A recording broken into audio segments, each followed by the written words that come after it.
back to Wakimani TV, the only Kenyan girl supporting the Kenyan hustles. Watu wa Mutura, wa mayai, wakawakuza peremende, hii ni watu wangu na nawasupport sana na nawapenda sana. Today, the topic is all about how I started my Mtumba business with zero capital. Wakimani umeanza kukua motivational speaker sasa, lakini ni ukweli. Biashara yangu ya Mtumba Bells nilianza with zero capital. Unakumbuka back in 2021, I told you guys that I had a malimali business, and that malimali business died because I lacked financial discipline. Yes, and then I was left there wondering what I'm gonna do. I'm so much passionate about business. Remember, I've told you that before in TikTok that I failed in 8 businesses. It's only one business yenye ilijipa back then, but ilibidi nimeuza. When it comes to Mtumba, there is some time back I used to sell Mtumba clothes, but nilikuwa naenda Kikomba na chukua pieces nauza. So out of my experience, I remember one day I was live in TikTok. I used to create awareness, mental health awareness. I used to create awareness on mental health in TikTok. And then nilikuwa naenda live kuchapa stories za jaba, like zile stories za unajua sijui bwana ya nani akafanya nini, mshende gani huko kwa streets za TikTok. Alafu naongelea kidogo mambo ya unmask hapo, because I do run an organization, we call ourselves Unmask Community. So siku moja, someone asked me kwa live, Wakimani, what do you do? Like, what kind of business do you do? Alafu nikacheka nikamwambia, sahi namaliza kuuza stock yangu ya malimali kwa gari, because nilikuwa kwa gari na nilikuwa natengeneza sabuni. Na pia at the same time, hii sabuni ya maji na bleach. Na pia nilikuwa nimeanza kutengeneza sabuni ya kuoga, nilikuwa nimeanza kuformulate creams. I was doing a lot of things manze. Si unajua kuna hiyo period hutaki kukaa bila pesa sababu ushazoea pesa. Lakini sikuwa mbaya, nilikuwa too fit, but nilikuwa nataka nipate kitu yenye nitaweza kufanya. A serious hustle nitakuwa nafanya. So that lady nikamwelezea what I do. I was very honest with her, but nikamwambia I've really failed terribly in business. But nikamwambia I can really give some tips watu wasifail kama mimi. Alafu akaniambia, can you really coach someone? Nikamwambia yes, of course I'm a business coach. Smart from the streets bana. Of failing in business. Akaniambia okay, share your number. Nikampatia number. Kesho yake akanipigia, tukaongea. Akaanza, so how much are you gonna charge me your business coaching yako, cause Wakimani, I'm just home, I don't know what to do, I have some money. Nikamwambia I'll charge you 3K. Lakini nilikuwa serious, Madam Director.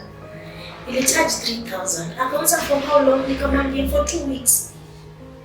She was like, that's okay, I'm paying now.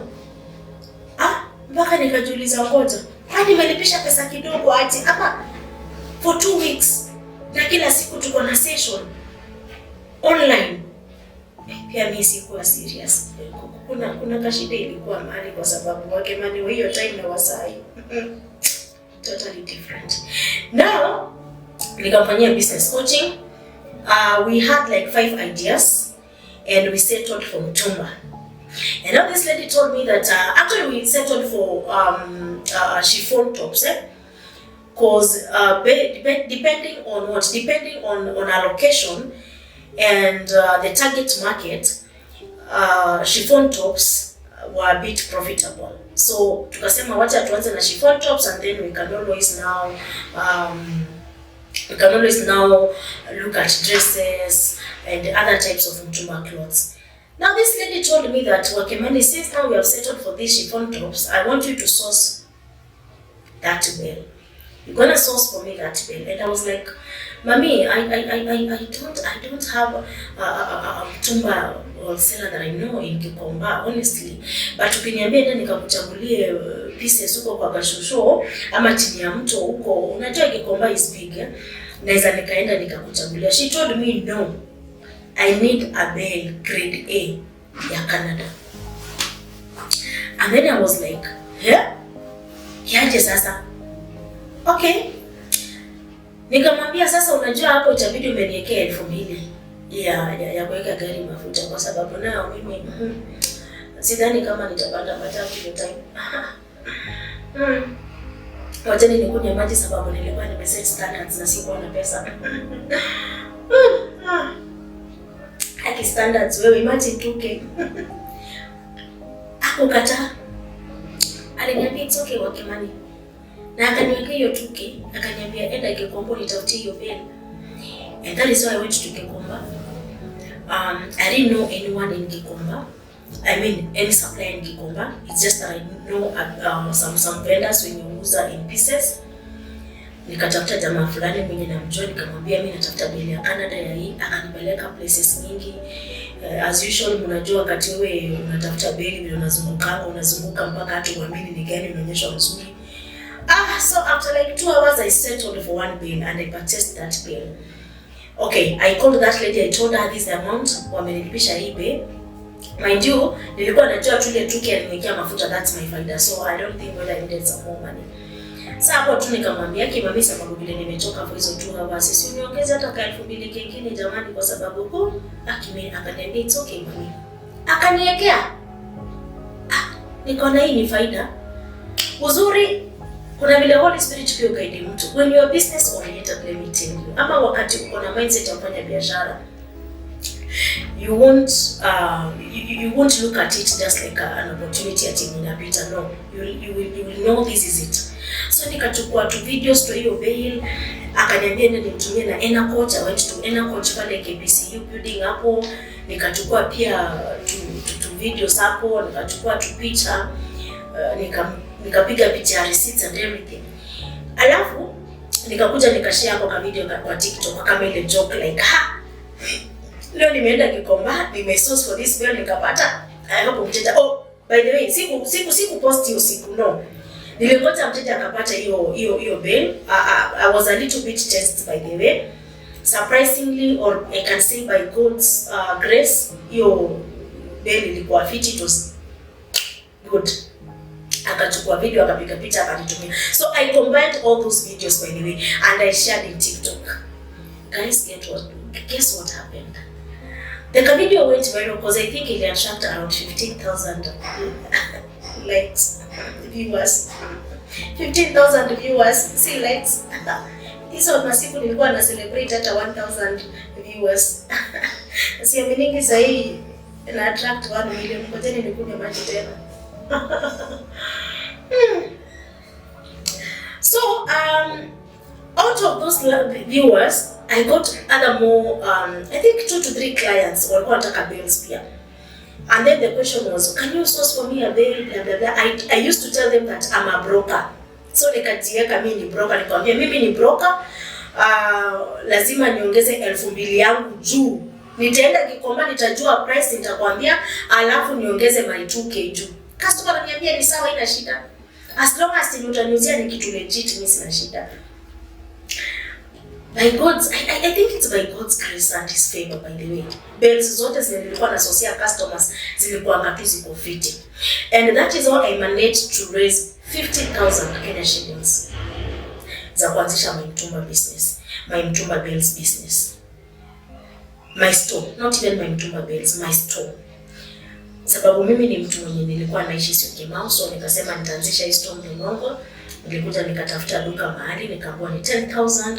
Alafu kwa wale suppliers nilikuwa nachukua huko Gikomba, nilianzanga na kuna bells zinajiita winter mix by the way za watoto. Nilianzanga na bells za winter mix. Winter mix nilikuwa napatiwa na I think around 6,500. Alafu mimi nakuja naongeza my 2K hapo. Na user 8,500. Kuna ingine nilikuwa na customer analia na mkatia 1,500. Na nilianza na bills kama ngapi? I think nilianza na 5 bills if I'm not wrong. I think they were just 5 bills. Alafu tukafungua moja hapo kwa store yangu. And that is how I grew. And the good thing that I did actually was to open a bank account for that business. Remember guys, I had the Mali business. At that time biashara yangu pia ya mafuta, because I make my own creams, Pendo Naturals. Sabuni zangu, that was a company by its own. So for this Mtumba business, I was like, okay, this is something promising. Let me learn. I mean, wacha nifungulie account tuone itanifikisha wapi. And God is faithful, because when I opened that account with Syrian Bank, by the way, I thank God because Syrian Bank has walked the journey with me. And also, I got to learn online through financial advisors on how to stay disciplined with money. and my account grew from zero to some good amount of money, and out of that I got the right network, the right channels. Nikaanza kuletewa mtumba, quarter container, unauza hivyo mpaka to an extent whereby now I can even purchase a full container. And my growth, I can say, has been less than a year. Yes. Is it less than a year? No, 2 years. That was back in 2021. Okay, 2022. 2022 ndio nilikuwa namaliza biashara yangu ya malimali, na pia bado nimeingia sasa kwa mtumba, kusosia watu mtumba. 2022 ikielekea kuisha. So naweza nikasema basically biashara yangu ya mtumba ilianza 2023 kabisa, ya bells officially, kufungua store na kila kitu. So it's not less than a year. It's a year, right? Director, sindio? It's a year. Yeah, it's a year. So within that year, I've been a broker, sourcing bells from Gikomba, from other suppliers. At the same time, nimekuwa nimeshikana na watu, nikaletewa a quarter container na wa China. Yes, na mtumba yangu nilianza na ya China, by the way, I won't lie to you. Sababu kuleta na mtumba kutoka Canada, sijui Australia, because when it comes to mtumba is quite wide. Si kwa na hiyo pesa. Kuleta mtumba kutoka China is not that expensive. With even 4 point something unaweza ukaleta. But sasa imepanda kidogo because you need around 6 million kupata mtumba. Inategemea pia kampuni gani na kuletea which level. Unapata pia mtumba ya kutoka sasa Canada, other countries, you need around 9 million kuleta container. So kuna hizo differences kidogo.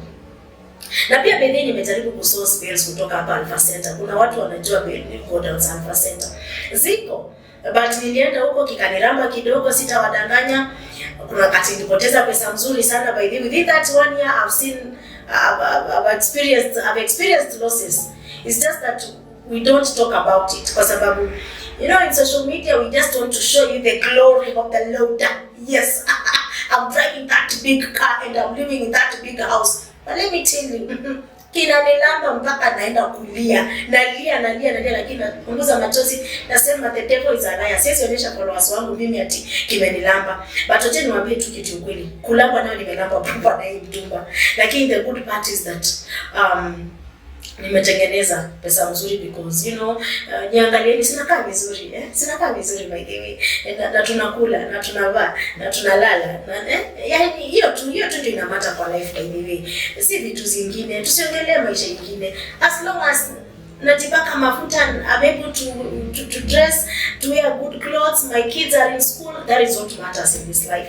Yes. So I can say within a year God has been faithful. And when I tell people that you can start a business from zero, I mean with a zero capital, it's true. I'm a good example. I'm a good example of starting with zero capital. The growth has been, I can say it's just by God's grace. There are people who take more than 5 years to grow. For me, just a year, 1 year. This is 2024, in the month of March, and I've seen God's faithfulness. Naweza nikasema pia kitu kingine ni bidii, marketing by the way. What made me grow within a short time is through TikTok. My marketing platform imekuwa TikTok. I discovered that a lot of people don't know much about Mtumba. That's why there's kind of Mtumba. And I decided also to share more. I made a decision to share about the truths about Mtumba through TikTok and going live, sometimes even opening bells. And I've seen other suppliers actually doing the same. And one thing I usually tell people is that in this industry of Mtumba, the best thing is when you are willing to learn and unlearn, because there is so much knowledge and so much information that you don't even know when it comes to Mtumba. Things are changing every day. In business, by the way, if you're not ready to unlearning some things, kuna vitu ulisoma back in 90s, but now it's 2024, you need to unlearn some of these things. That is what has really helped me, and also getting good clients who have walked the journey with me, and being honest with my clients. Yes, so I started my Mtumba business with zero. And to Sidian Bank, thank you so much. You have walked the journey with me. One day I'll talk about Sidian Bank, by the way. Yes, I remember when I wanted to import my container, my first container, I approached the bank and that was it. That was my breakthrough. Yes, so thank you so much. Till next time. Najua sasa mnaniangalia hapo mnangoja ndio na kuambia more about kuleta container. Hiyo sitawaambia sasa. Subscribe. Keep sharing. Wakimani TV.